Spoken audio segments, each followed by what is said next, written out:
Yeah, absolutely. Um, there is a crisis of many types, but the most fundamental is a crisis of legitimacy. When the state fails to perform its basic functions, citizens call to question the legitimacy of the state. That doesn't mean that the state is illegal. It just simply means that governance has no meaning on the lives of citizens, and people tend to be great distance between them and the state. Um, they feel the state has let them down, and you begin to see all sorts of activities that people undertake on their own in order to secure what the state should secure for them. So yes, there is a major crisis of legitimacy, perhaps more pronounced now than we've ever had in the history of this country. And it is something that cannot just be tolerated. We can't just sit out 2 more years of this administration and wait for another 2 years. When the state increasingly loses legitimacy, it's like a person bleeding blood. It doesn't stop until somebody brings in blood to transfuse them. They could die.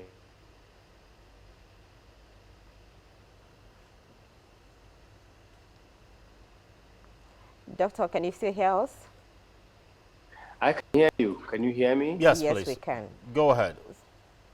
I can hear you. Oh. I'm saying that the imperative now is to address the issue, not to wait until this administration that has caused this crisis waits its time and goes. We can't wait for 2 years for President Buhari's administration. Some of the governors, some of the people that he has put in charge, some of the governors who are in charge of states, we can't wait. The nation cannot wait for 2 years just simply to have a change of administration. Dr. Baba Ahmed, when you say the nation cannot wait for 2 years, that I suppose you're talking about till 2023. What should be done? What are you proposing, essentially? Well, there are a number of options. One is that, and this is a long shot, one is that we hope that those that have responsibility, constitutional responsibility to realize that the country is in dire straits, will do something more than just talking and making promises. That's one option. I'm afraid it is not an option that looks very promising. In the last 6 months, 1 year, we haven't seen anything different in the manner that President Buhari approaches issues of national security, issues of the economy, issues of the massive divisions that are rising between Nigerians. So that's one option. The second option would be that citizens themselves will get together and decide that, look, we have to do something. There are many variants of what they can do. One of the things going on is Professor Utomi, who was just on the screen with you, and I and many other well-meaning Nigerians are working together. We're trying to see if we can put the nation on the table and identify what needs to be done about the constitution, about restructuring, about building bridges between communities, about bringing the temperature down. We cannot just sit on the fence and say governance belongs only to those who are governing. It is not. It's about us. The Nigerian elite has to rise, and it has to, as he said, it has to wake up and smell the coffee. We are in trouble. And if you are going to wait for this government to fix the trouble of this country, we'll be in more trouble than we have ever been. So the elite needs to do. That's another option. The third option would be that those leaders who are failing will recognize the fact that they are the problem, and they will resign because clearly they have nothing to offer in terms of leadership. Or, as our constitution, our democratic system provides, those with the responsibility to get them off, remove them, impeach those who are failing. The president, if he can't deliver, should be impeached. Again, that's a long shot. We don't have a National Assembly that appears to have the levels of patriotism and concern beyond partisan politics to realize that when this roof falls, it also falls on their heads. Partisanship is so pronounced that the people we elected and sent to Abuja think they serve the president rather than they serve the Nigerian people. So that's an option. Again, it's a long shot, but we have a range of options. The most important thing for me is that we must not sit on our hands and just simply pray and say that sooner or later these people would go. by the time they leave, you will not recognize Nigeria.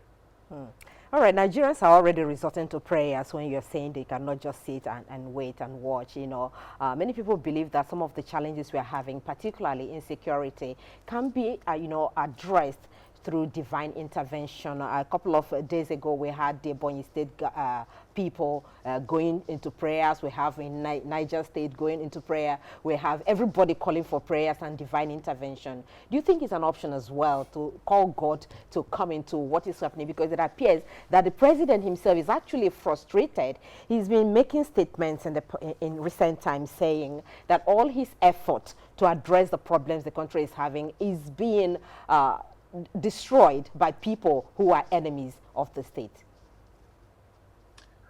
Well, you must never underplay the power of prayers. Nigerians are intensely religious, and in spite of the fact that we violate virtually all the precepts of our faith, we believe in prayers. We turn to God when we're in trouble, then we turn away from him when we're not in trouble. But the point is that we do pray, and we must never underplay the powers of prayers. We should continue to pray.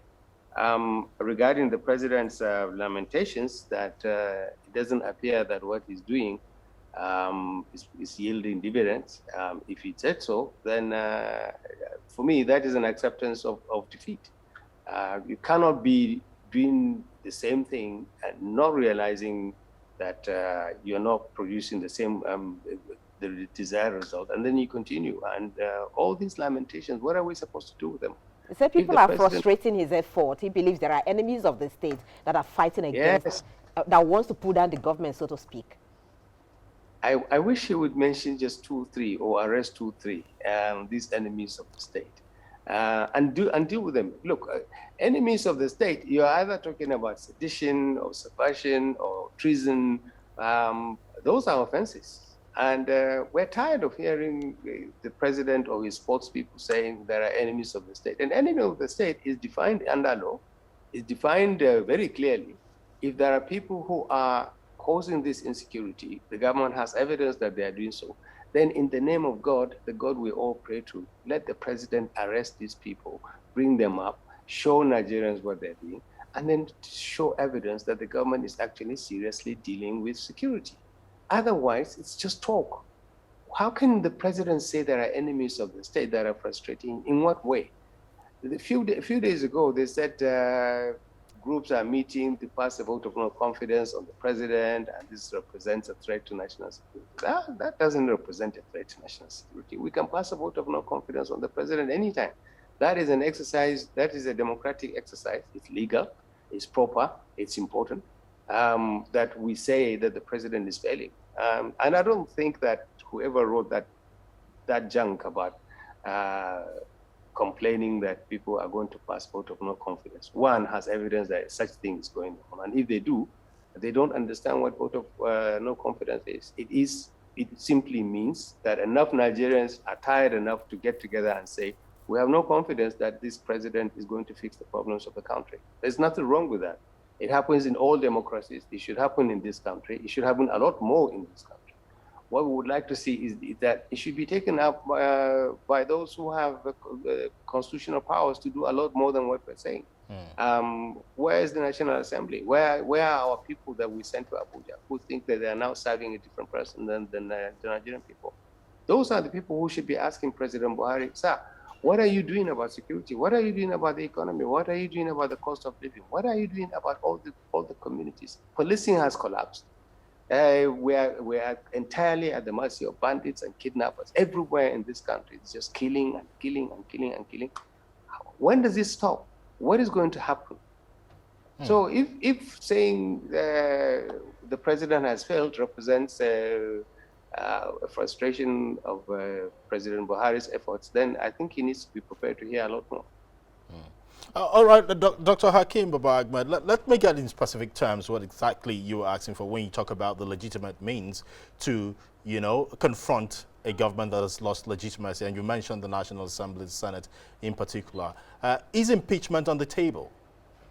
The activation of the articles of impeachment against the president. Should it be on the table at this point? Everything should be on the table if it is legal.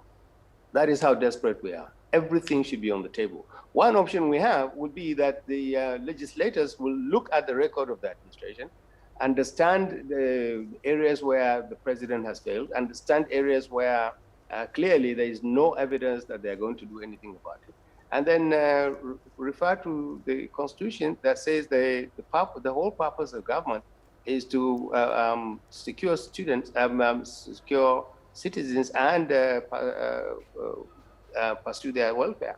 Now, if he fails to do that, for me, those are impeachable offenses, and we can break them down into specific offenses.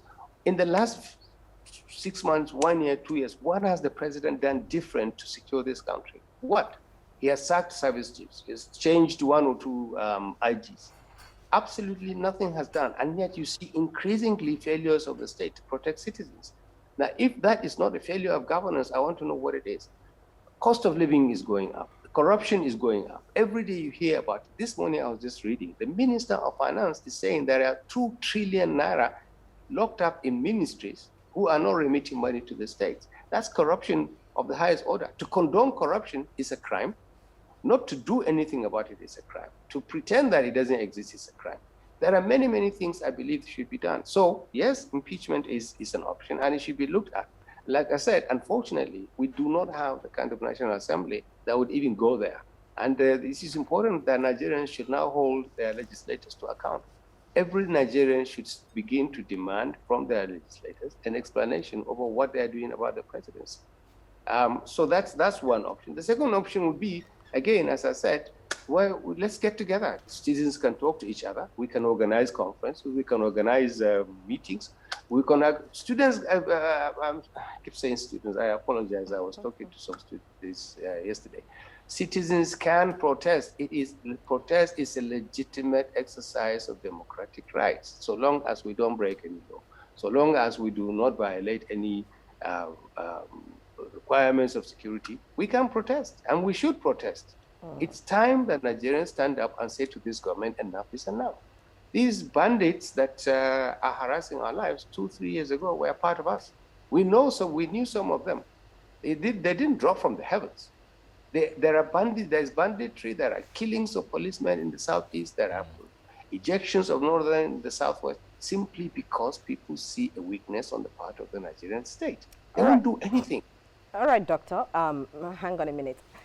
If you say protest, Nigerians should protest. That's one of the options you're telling us today. What happened during the youth's protest, the NSAS protest, is still very fresh in mind, and how that protest ended.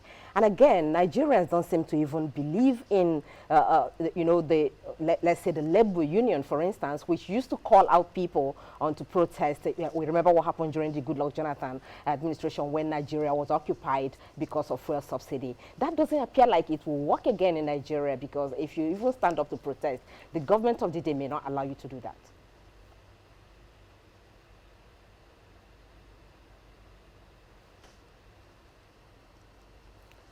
Doctor, are you still there with us? I can hear you. Can you hear me? Yes, I can hear you. Did you hear my question? Yes, I did hear your question. The problem we have is that every time we propose a legitimate and potentially effective measure, people say, oh, government will not allow it. Government will not allow it. People will steal it. Hoodlums will hijack it. For goodness sake, when are we going to try something real in this country that will show this government that we can do more than just talk on social media, on newspapers, on TV programs such as this? When? The truth about it is, if you don't try it, you don't know whether it will work or not. Because this is the only option available to us. What else is there to do? Our legislators won't work. The presidency will not work. Our governors think they can always hide behind the excuse that they don't have police, they don't have military, their hands are tied. There's nothing we can do. The only option left, every time we say do something, and people say, oh, no. We've had NSAS protests, it was hijacked by people. We've had, government will not give you license to protest. We've gone beyond that. Protest is legitimate. The courts have pronounced Nigerians could actually come and comply with the law and say our leaders should either do something or go. See, if you don't do this, what is going to happen is that citizens will become frustrated enough to actually begin to act on their own. And we don't want that to happen. That is the very dangerous stage for this country. And at all costs, it must be avoided. Who is going to If convene all, this protest? Who is going to lead the people into this protest? as I said before, there are enough Nigerians with enough concerns all over the country that are looking at all the options that we have. And if eventually we do get together and decide that we believe that talking is important, organizing is important, protests are important, we will take those decisions. What we will not do is sit on our hands and say, please God, solve Nigeria's problems, because it's beyond us. Our leaders are not doing anything about it. That we will not do. Uh, Doctor, is it also possible, I mean, the government, no doubt, according for what you've said and what several persons have said, have failed, and a lot of people have lost confidence in, you know, the ability of the government to solve the crisis we're facing right now. The option of having an elite consensus outside government, I mean, people like you know, going across the ethnic aisle, meeting with other elder statesmen in other parts of the country, and having a conversation that should bring Nigeria together, would help provide policy options that possibly could be sent to the government for implementation. Do you think that should be a direction that people like you should also be exploring? Absolutely. And we are doing that. It's just that when you're talking, you don't release minute by minute communique saying, our Northern Elders Forum is meeting with Afenifere, with Ohaneze Indigo, with Pandev. You don't do that. Our group with Professor Pat Utomi meets. We are organizing things. We're doing things. We don't tell everybody what we're doing every day. Not because it's a secret, but because you need to reach a certain level before you actually do that. There are people who are trying to build bridges across communities. And it is absolutely important to do this. We need to reinforce each other. Look, let me give you a simple example. We started with Boko Haram when President Buhari came. That was the only major existential threat when President Buhari comes on. Now we have like 10, 15, 20 threats, including the threats that somebody would just simply shoot you on the street and walk away, and you may not even find a policeman to complain. Now, how do you deal with this issue? It started in the north. Some of it started in the north. It is now moving to the southeast. It is now moving to the southwest. It's all over in this country. There's a huge vacuum. There's a vacuum where the state used to be, where the state will assert its monopoly over the legitimate use of violence. There's a vacuum where the state should apprehend people, show Nigerians who has committed an offense, prosecute them, prosecute Boko Haram suspects who are attending, prosecute bandits who have committed banditry, prosecute kidnappers. You don't see these things. You don't hear anything about this at all. All you hear about is people have been arrested, and you don't hear anything anymore. And this is just not good enough. There's no deterrence. More importantly, there's no option to what is going on. They just throw the military and they throw police at every sort of crime and say, go and get these people. President says, get them hard, be brutal with them. Language that is completely unbecoming of a president. But they have run out of vocabulary, so that's the most they can do. Now, so we are talking. We are not worried about people who are saying, oh, it's just merely talking together creates a threat to national security. I mean, we are too old, we are too knowledgeable to know that that is nonsense. If we don't nip what is going on in the southeast, we will lose a substantial part of Nigeria because civil authorities would have been obliterated off the streets. If you should start shooting at policemen, burning police stations, shooting at every state agent in the southeast, and governors are afraid or are unable and unwilling to do anything about it, the Southeast will go. I am telling you, the Southeast will go. The only option you will have left is that you send the military, and the military is not good at dealing with these kind of issues. So we need to address what's going on in the Southeast. And when we talk with some of our colleagues in the Southeast, we remind them, listen, you're fighting a tough war with IPOP and ESN. They're trying to take the political terrain from you. Now, we accept in the north that we have substantially lost the forests, bushes, towns and the cities to Boko Haram. There's no shame in that. It's not, we didn't do that. The government let our part of the country go. So do something, or in the next 1 or 2 years, people will not hear if a governor passes over. Your territory will be taken over by Kanu and his small boys, ASN, who are going around killing people. We talk to the people in the Southwest. We remind them, don't be like what the North has become.